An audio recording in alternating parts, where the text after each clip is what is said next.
Bismillahirrahmanirrahim. Assalamualaikum warahmatullahi wabarakatuh. Alhamdulillah wassalatu wassalamu ala sayyidina Rasulillah Muhammad ibn Abdillah wa ala alihi wa ashabihi wa man tabi'ahu wa wala. Amma ba'd. Faqad qala musannif hadzal kitab rahimahullahu ta'ala wa nafa'ana bihi fi 'ulumihi fid dharain amin. Waruya an Salamata qala, dan diriwayatkan dari Salamah, beliau berkata, bainama nahnu julusun 'indan Nabi sallallahu alaihi wasallam, ketika kami duduk bersama dengan Nabi, ikutiya bi janazatin liyusalliya, ya, tatkala itu didatangkan jenazah untuk disolatkan alaiha, kepadanya. Faqala, lalu Nabi bertanya, hal alaihi dainun, ya, jenazahnya punya utang enggak? Qalu, mereka menjawab, la, orang. Fasalla alaiha, lalu Nabi sholat, ya, lalu Nabi mensolati jenazah itu. Summa utiya bi janazatin ukhra, kemudian ada jenazah lain. Faqala, lalu Nabi bertanya lagi, hal alaihi dainun, punya utang enggak? Ya. Qalu, mereka menjawab, na'am, ya, punya utang. Qala, Nabi bertanya lagi, mahal taraka syai'an, ada sesuatu yang ditinggalkan enggak? Ya. Faqalu, mereka menjawab, salah satu dananir, ada 3 dinar. Fasalla alaiha, lalu Nabi salatinya. Summa utiya bisarisatin, kemudian didatangkan jenazah yang ketiga. Faqala, lalu Nabi bertanya lagi, hal alaihi dainun, ya, punya utang enggak? Qalu, mereka jawab, na'am, iya. Qala sallallahu alaihi wasallam, Nabi bertanya lagi, hal taraka syai'an, ada sesuatu yang ditinggalkan enggak? Qalu, mereka menjawab, la, orang, enggak ada yang ditinggalin. Qala sallallahu alaihi wasallam, Rasulullah bersabda, kata Rasul, shollu ala sahibikum, salatilah, ya, salatlah kalian kepada teman kalian, ya, salati teman kalian. Nabi berarti ya salat. Ya, jadi artinya apa? Amanah itu sampai segitu. Ya. Hah? Nabi ini mah nabi. Ya. Nabinya enggak mau nyolatin, teman-temannya suruh sholat. Ya, kata Nabi, shollu ala sahibikum. Ya, artinya apa? Utang itu, ya, adalah amanah dan itu harus dibayar. Ya. Nah, paling enggak punya apa? Ada yang buat dibayarinnya, ya. Atau ada yang nanggungnya, ya. Jadi apa? Permasalahannya hutang itu kan kaitannya dengan apa? Sama-sama hubungannya dengan manusia. Ya. Jadi seolah-olah Allah nggak mau ikut campur, itu urusan antar kamu. Ya, muamalah. Urusan antar sesama manusia. Jadi kalau kita punya salah sama orang, itu nggak bisa istighfar. Nggak hilang dengan istighfar. Jadi kalau sekarang Pak, bisa sekarang ada orang punya hutang nggak ada yang tanggung jawab gitu, kita tetap wajib jalatin. Iyalah, Boleh tanggung jawab. tetap misalnya nih apa namanya, nggak ada yang tanggung jawab, tetap sholat jenazah itu hukumnya fardu ain. Cuman Nabi secara pribadi untuk orang yang begitu ya males lah gitu rasanya ya, seolah-olah kamu dah gitu. ya iya gitu. Makanya saya bilang pernah, jadi sahabat Hudzaifah al-Yamani, salah seorang sahabat itu oleh Nabi dikasih keistimewaan apa, kabarnya mengetahui rahasia yang tidak diketahui oleh orang lain. Salah satu di antara rahasianya Hudzaifah al-Yamani itu tahu kalau orang ini adalah munafik, tahu persis gitu. Sehingga akhirnya oleh Abu Bakar As-Siddiq itu oleh Umar bin Khattab, pernah satu ketika Umar bin Khattab itu selalu mata-matai gitu ya, setiap ada yang meninggal kalau ada Hudzaifah al-Yamani, berarti orang ini selamat, itu bukan munafik. Tapi kalau misalnya ada yang meninggal terus Hudzaifah al-Yamani nggak datang, berarti munafik orang. Munafik ini bukan hutang, munafik. Tapi Hudzaifah al-Yamani nggak pernah menceritakan itu, nggak pernah cerita ke orang-orang, nggak pernah. Yang tahu cuma Umar doang. Jadi artinya itu rahasia yang intelijen. Intelijen Buat bener presiden. Ya. Ini nggak ikut sholat tuh ya. Ya. Umar ya. Jadi Sayyidina Umar itu kalau misalnya ngelirik dulu ada nggak di Hudzaifah al-Yamani gitu. Kalau nggak ada, berarti ini orang ada masalah nih. Jadi kalau misalnya ada orang itu ada gitu, nah Hudzaifah al-Yamani ada, berarti aman.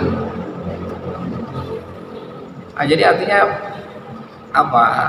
Orang sekelas Hudzaifah al-Yamani, Sayyidina Hudzaifah al-Yamani itu bisa tahu begitu, apalagi Rasulullah. Paham tak maksudnya? Ya. Jadi memang Hudzaifah al-Yamani itu diberi keistimewaan oleh Allah melalui Rasulullah itu. Jadi Rasulullah memang ngasih Hudzaifah al-Yamani rahasia itu.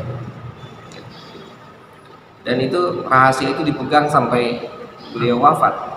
Ya. Maka saya kemarin sempat sampaikan ketika ada rahasia itu, ya. Kalau kita mau dapat rahasia, maka harus mampu menjaga rahasia. Maka akan mendapatkan rahasia yang lain. Ya. Lagi-lagi rahasia ini ya. Ya, kalau gitu ya silakan itu. Bisa dipecat jadi Kalau seorang kita doang ini mah.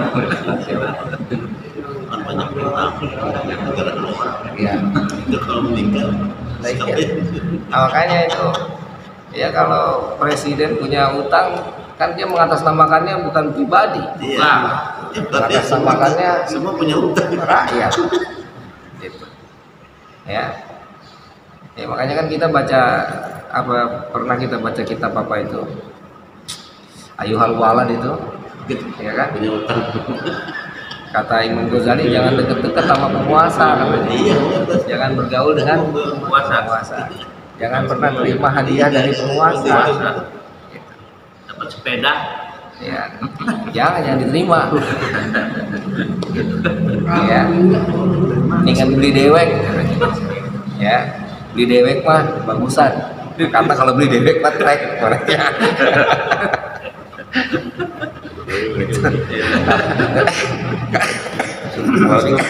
Kalau dikasih mereknya Advance.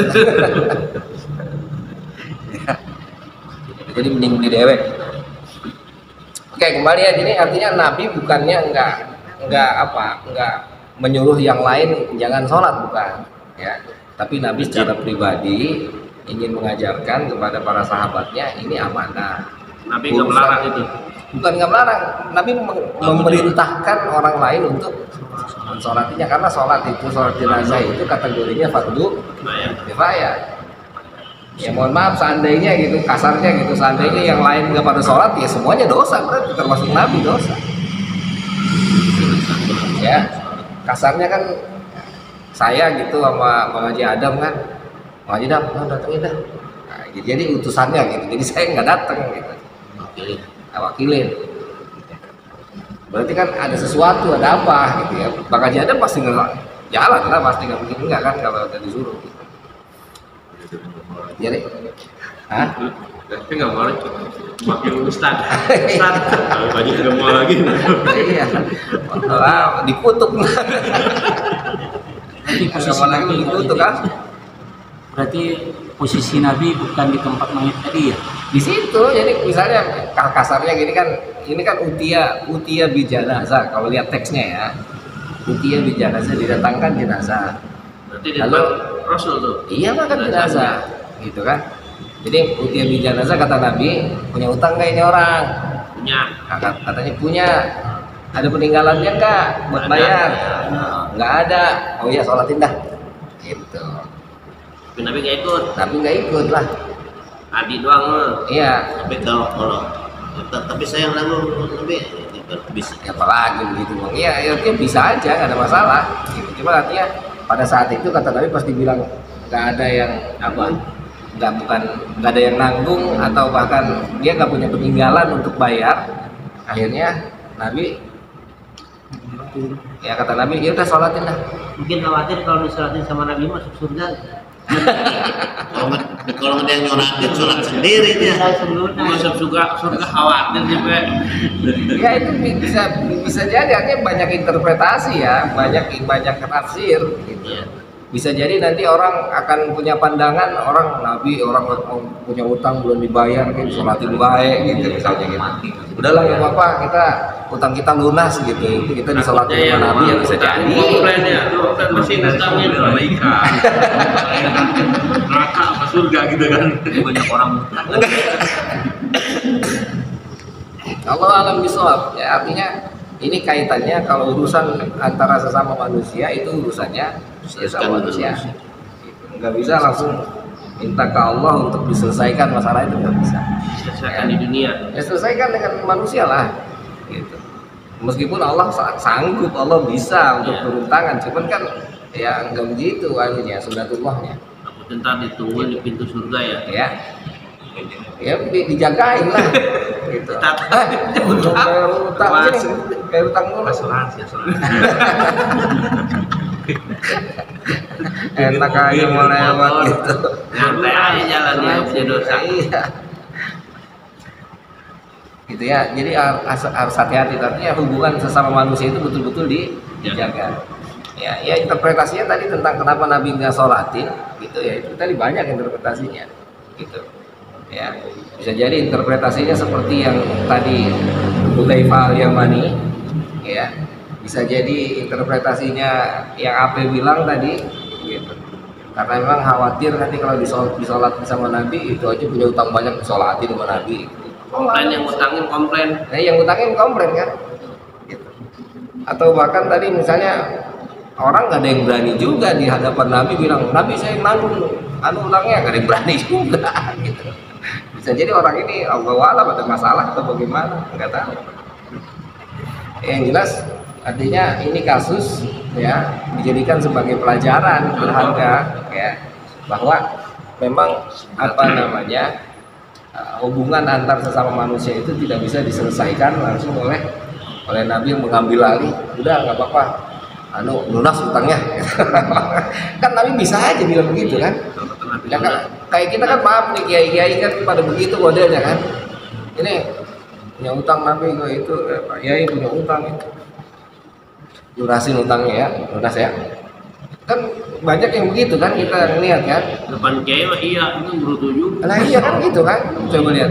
Ini kan perilaku Nabi kan berarti menunjukkan Nabi nggak begitu tipikalnya. Nggak boleh nanti kita jadi penguasa, jadi orang hebat, jadi kiai, jadi siapapun. Ya, bilang ke orang, itu utangnya lunasin aja. nggak bisa. Iya, maksudnya lunasin, relain. Misalnya di Adam minjem duit ke Bang Haji Tatang, kan saya bilang Bang Haji Tatang lunasin aja itu nggak apa-apa, akan orang. Iya, makanya saya bilang ini nggak mungkin terjadi, makanya saya contohinnya begitu. Gitu. Diajarin begitu mulu. Apa tahu dulu. Saya bilang kan lunasin, saya bilang gitu. Udah anggap lunas aja ya. Kan dia tipikalnya nggak mau begitu, nggak bisa Ustaz, nggak mau gitu kan, nggak begitu juga.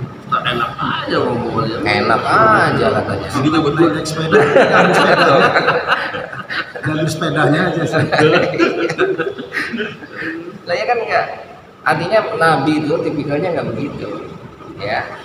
Jadi kita antar sesama urusan orang nggak bisa Nabi turun di tengah jalan langsung ambil alih beres, nggak bisa. Tanya dulu masalahnya gimana, gitu. Ini punya uang nggak punya lah, bayar tuh gimana caranya. Nabi bisa nyuruh, bisa supir loh ya. Lah ya kan Nabi kan bisa aja nyuruh. Biasanya di masyarakat kita diantaranya itu sebelum disolatkan kan ada semacam ucapan dari ahli waris. Ya. Apabila ada hal Bagus, yang itu tradisi bagus. bunyi. Benar. Itu boleh nggak yang gitu? Bagus itu. Bagus. Mayat sholatkan. Berarti Iya. keluarganya dibebani. Ya ini Iya. seolah-olah ini kan Ada yang bayar. seolah-olah ini anjuran sebelum sholat kita, ada anjuran untuk diomongin dulu, jangan main sholat baik. Iya. Tapi nggak dibayar dosa nggak, sama yang tanggung jawab itu teh nggak dibayar. Maksudnya yang Cuma ngomong doang, tanggung jawab nggak dibayar. Tanggung jawab. Kamu yang ngomong. Yang Iya. dosanya yang mana tuh? ya itulah nanti yang dibilang nanti oleh hadis yang lain, nanti di akhirat ya dia dipanggil akan dibayar utangnya. Sama yang tadi saksi itu. Iya. Jadi nanti di akhirat itu Allah alam bisawab, apakah hutang itu nanti berlimpah ke ahli warisnya? Nanti yang dimintai pertanggungjawaban ahli warisnya nanti di akhirat, ataukah memang tetap si mayit? Gitu. Ya. Kalau misalnya ada bahasa dari si ahli waris, saya yang bayar, tahu-tahu nggak dibayar, nah berarti nanti yang ahli warisnya lah nanti. Jadi nanti ketika di akhirat itu yang punya hutang tadi, ya Pak Haji Tatang, orang yang dihutangi itu, ya Allah ini belum bayar hutangnya, siapa yang bayar? Nah ini ahli warisnya, ahli waris dipanggil. Karena kemarin ahli warisnya janji dia mau bayar. Gitu. Mana-mana juga. Nah, nanti akhirnya kalau misalnya nggak ada uangnya, akhirnya apa? Pahala yang dimiliki oleh si ahli waris itu akan diambil, dipindahin ke orang yang punya hutang itu. Kan hadis bilangnya gitu kan. Seandainya nanti nggak punya kebaikan yang sudah habis, ya, akhirnya nanti keburukan yang dimiliki oleh yang punya hutang itu akan yang memberikan hutang, ya, itu keburukannya dikasihin ke orang yang hutang. Bangkrut lagi ya. Lah iyalah, jatuh ketiban tangga. Itu kan artinya Allah ingin cerita bahwa permasalahan duniawi itu selesaikan sendiri. Itu nggak ada urusan dengan saya. Ente kalau masalahnya dengan saya cukup istighfar, cukup sholat taubat, selesai. Tapi kalau urusan dengan sesama manusia, ya bereskan sendiri urusannya. Minta maaf ya kalau punya salah ya. Lah sama itu, minta maaf juga sama. Kita punya salah sama orang, ya harus datengin minta maaf. Jangan kita salah sama orang, ya Allah astagfirullahaladzim, saya punya salah ya Allah sama orang itu, ya Allah saya punya. Nggak bisa gitu. Enggak cukup. Udah dateng. Titip minta maaf. Kalau di kita kan gini, Cina utang miliar, jadi dia mati, karena nggak bisa nagih ke ahli waris, hilang aja. Banyak kasus kayak gitu. Nah iya itu kan memang itu kasusnya kan kenapa itu diberi pinjam Allah alam bisawab ya, artinya itu nanti urusannya urusan kenapa dia diberi hutang juga kan, karena memang ada orang dalam juga yang ngurusinnya, tidak dikasih. Oke ya, jadi jadi urusan sesama manusia itu harus beres dengan sesama manusia, nggak bisa Allah campur tangan ya, kita langsung potong kompas ya Allah saya harus ditemuin ya, kalau mau di mana kayak bisa ya. Iya. harus temui gitu ya. Jadi artinya harus bertemu dan harus selesai dengan sesama manusia. Ada ijabnya Ya harus ketemu, harus selesai urusannya gitu. Nggak bisa Allah yang ngasih putusan gitu selesai, nggak bisa. itu pun kalau utang bakwan tuh ya Yang balik lagi itu ya ada itu Udah dimakan. Baru ingat di jalan. udah dibayar. Kayaknya pakai udah dibayar tetap Lawan orang ini. udah dibayar kan pakai udah balik lagi tuh dibayar. ya balik Orang jauh ya. Balik lagi jauh. Besok ya. besok kan Ya alhamdulillah. Kurangin jatah. Kurangin ongkos.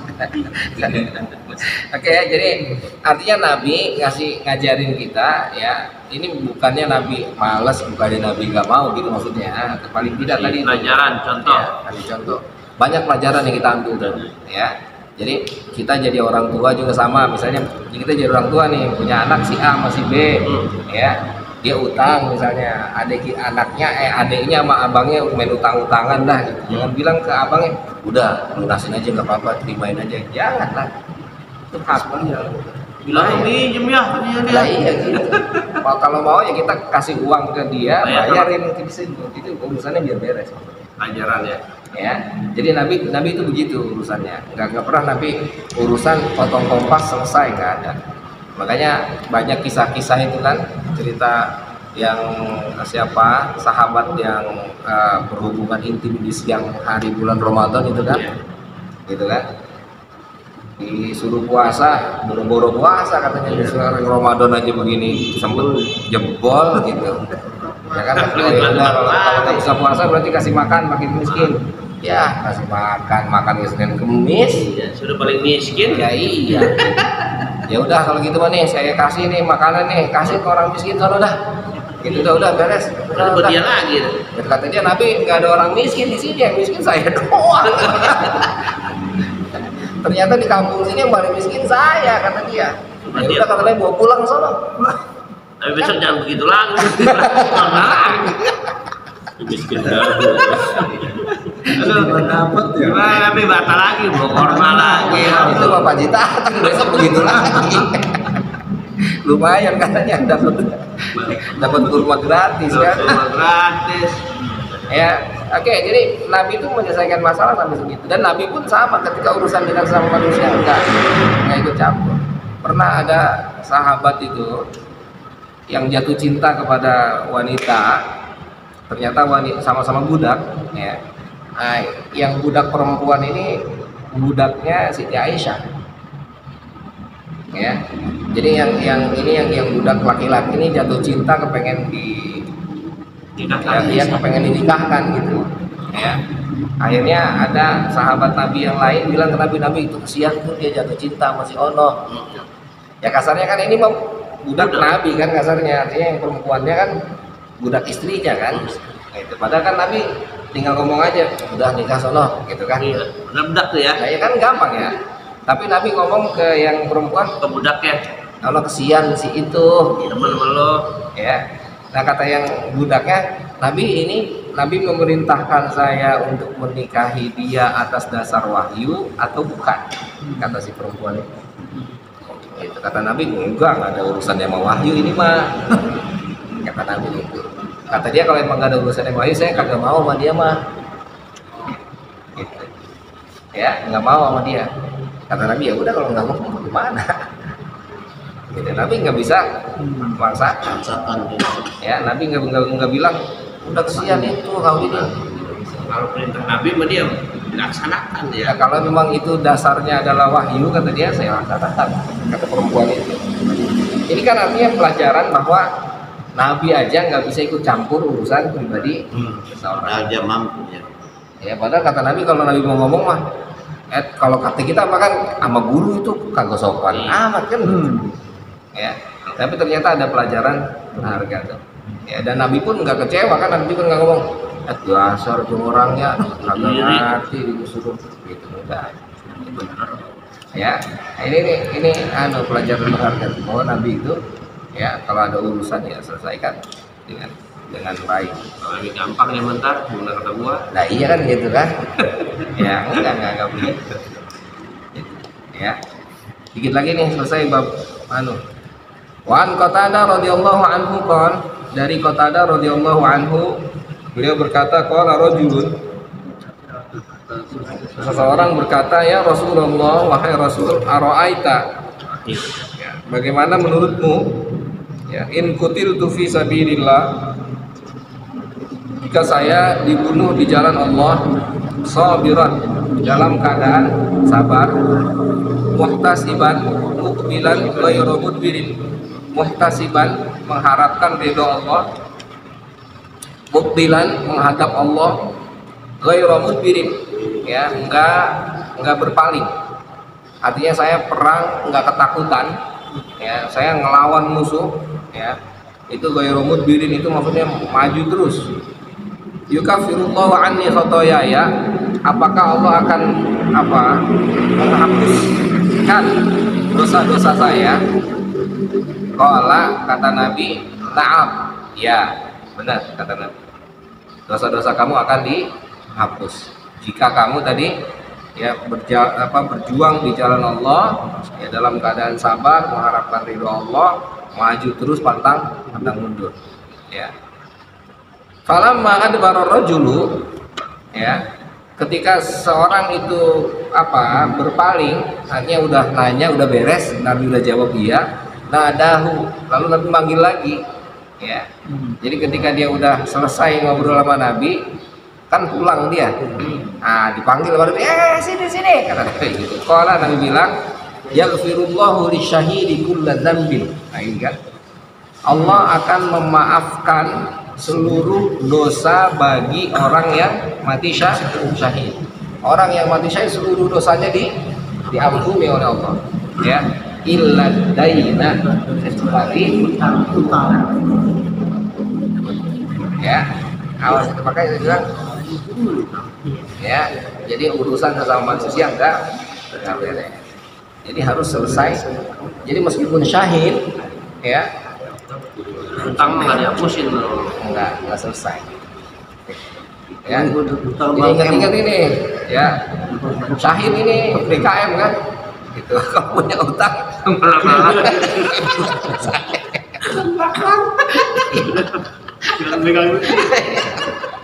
Jadi kita pokoknya Bang Emok itu yang nawar-nawarin duit aja gitu. Jadi orangnya tergoda untuk utang. Nah itu makanya kan memang dia memang ya nauzubillah min dzalik, ya, kita kan Dia malah ngejebak dia mah. lah dia memang ngejebak kan, dan memang udah gitu kalau kita melakukan itu kan riba, itu mereka itu kan sudah pasti rentenir, ya. Makanya pendidikan itu penting, bahwa mental itu harus utama, itu jangan sampai tergiur dengan hal-hal yang begitu, ya. Orang itu sekarang kalau kita melihat kebutuhan kita aja, sebetulnya dalam satu hari itu nggak banyak sebetulnya kebutuhan pokok, ya. Ini yang nambah itu kan yang banyak itu kebutuhan yang sudah tersier, Tambahan kalau bukan sekunder, malah tersier. Gitu. Yang mahal kan sepeda, bukan nasi. itu kan bukan sekunder itu. Tersiernya tersier keberapa? Beli sekarung ya sebulan. Lah iya kan. Jadi nggak boleh kredit kalau beli sepeda. Udah Ji. Dibahas.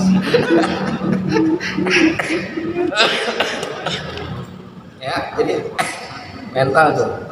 Kita berupaya, memang mereka ya karena memang mereka pengalaman, akhirnya dalam kehidupan itu mereka berupaya untuk mencari, ngedeketin orang, lihat kebutuhannya, pinjem ini gitu.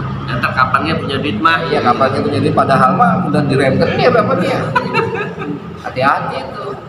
Itu mental itu harus dari kecil tuh, makanya ya Allah luar biasa tuh kan. Bapak saya tuh bilang, mending lapar daripada kepengen punya orang. Itu luar biasa itu, ya. Jadi mending lapar daripada kepengen punya orang.